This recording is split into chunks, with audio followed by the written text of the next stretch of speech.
Oftentimes, the less attractive side of basketball falls by the wayside.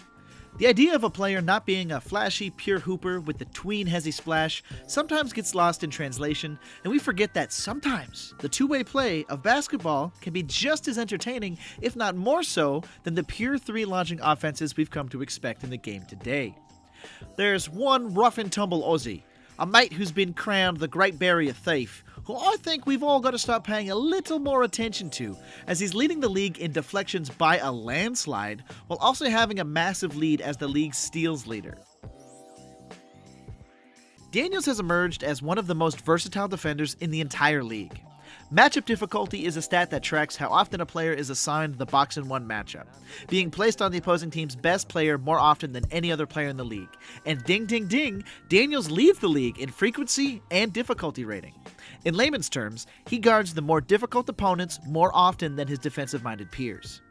So if he's leading the league in steals, as well as matchup difficulty, what gives?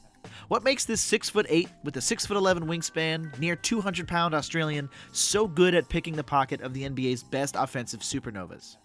Well, one of the most important but not talked about enough skills is the ability to read rhythm. Every single player in the NBA has a rhythm-like, mirroring a dance kind of style that they perform, and Daniels can read and predict these kinds of timings like a pop-up book. Now, some of these are examples of right place at the right time, but it's Daniels' instincts and sense of pace, compounded with his understanding of rhythm and angles, that make the most out of his enormous wingspan and hyper-quick reflexes. Let's start with the classic nickname matchup. Watch Dyson's feet as DB Hooper starts his hang dribble.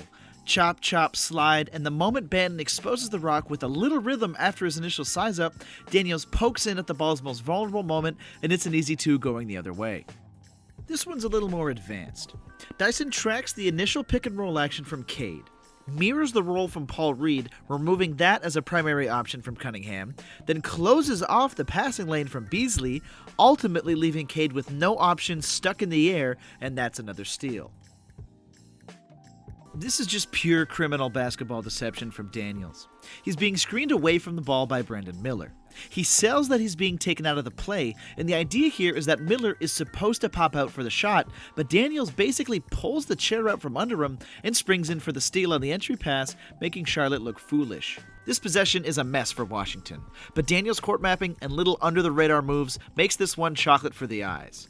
First, he pressures Kuzma's decision-making by eliminating the easy bailout to Poole initially. Kuzma turns his head, thinking Daniels is pressuring from behind, but Dyson pulls back, mirrors Kuzma's hips as he turns to try and dump the ball off, and immediately snatches the careless bailout pass to Poole, who has no choice but to foul Daniels in the open floor to prevent the easy transition bucket. Again, not the prettiest possession by Brooklyn here, but Daniels refuses to lose Cam Thomas on the drive. He blocks his pull-up without allowing any separation whatsoever, and then he makes the extra effort dive to try and end the possession right there. But sometimes things don't always trickle out the way you'd expect.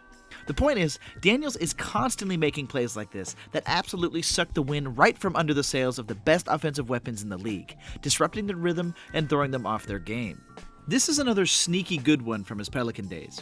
His frame allows him to take a few bumps as to not immediately give up the layup.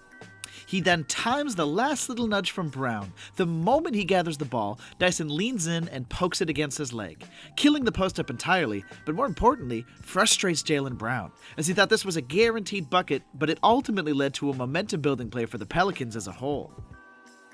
I also love how mobile he is, and how he swivels his hips and slides his feet almost as if he's mirroring his driver.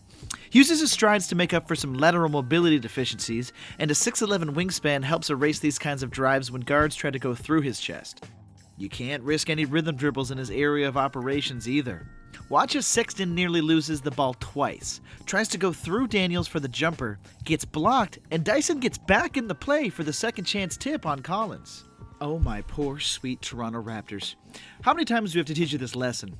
Daniels basically stonewalls Jalen McDaniels, who wildly tries to drive through the Aussie, turns the ball over, and Dyson just stands there, watches in shame as yet another player falls victim to his defensive aura. Look, when they say iron sharpens iron, in this case, Marmite and kangaroos sharpen didgeridoos and boomerangs. That saying usually refers to offensive production. Usually.